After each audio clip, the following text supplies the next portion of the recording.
Hello दोस्तों, कैसे हो सभी। एग्जाम डेट को लेके बहुत सारे क्वेश्चंस आ रहे थे कि सर एसएससी जेई का एग्जामिनेशन डेट कब हो सकता है, आरआरबी का एग्जामिनेशन डेट कब हो सकता है।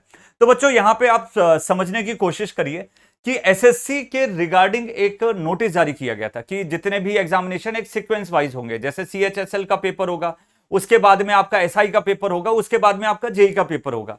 तो अभी जो सीएचएसएल का पेपर जो है वो 12 नवंबर को पेपर होने वाला है। उसके बाद में एसआई का पेपर होगा। अब देखिए, सीएचएसएल के पेपर के लिए आपको मिल रहे हैं 3 से 4 दिन पेपर कंडक्ट करने में लगते हैं उनको।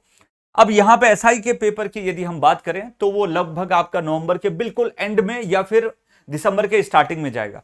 तो जेई का जो एक्सपेक्टेड लग रहा है, क्योंकि आपको कुछ तो सुनिश्चित करके रखना पड़ेगा, तो एसएससी जेई का जो पेपर है वो आपका जा सकता है 20 और 21 दिसंबर के अराउंड पेपर हो सकता है। ठीक है, तो ये चांसेस है, हो सकता है आगे भी चला जाए।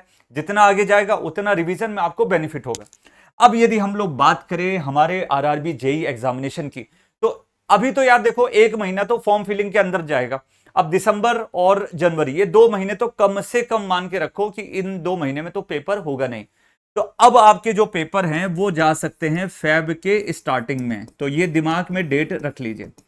अब जो बच्चे इन दोनों एग्जामिनेशन की तैयारी कर रहे हैं, दोनों के फॉर्म फिल कर रहे हैं, तो आपको पहला टारगेट और पूरा का पूरा फोकस जो है ना वो एसएससी जेई पे देना चाहिए अभी। इससे फायदा यह है कि जो आपके कॉमन सब्जेक्ट्स हैं, जैसे रीजनिंग हो गया, जैसे जनरल अवेयरनेस हो गया, और साथ ही साथ जनरल साइंस हो गया, उन दोनों के पोर्शन जो है ना वो बहुत इजी तरीके से आप कंप्लीट कर लोगे, और जिसका बेनिफिट आपको आरआरबी जेई के अंदर भी मिलेगा। और साथ ही साथ आप एसएससी जेई के लिए आप टेक्निकल सब्जेक्ट भी तो रिवाइज कर ही रहे हो, और या फिर जिन्होंने नहीं पढ़ा है तो वो अपने कंप्लीट करने में लगे होंगे। तो इसका बेनिफिट आपको आरआरबी जेई के सीबीटी 2 के अंदर भी मिलेगा। तो अच्छे से ये डेट अपने दिमाग में नोट डाउन करके रखिए, प्लानिंग इसी हिसाब से बना लीजिए, सो दैट आप रिवीजन करने में आपको आसानी रहे। Thank you so much.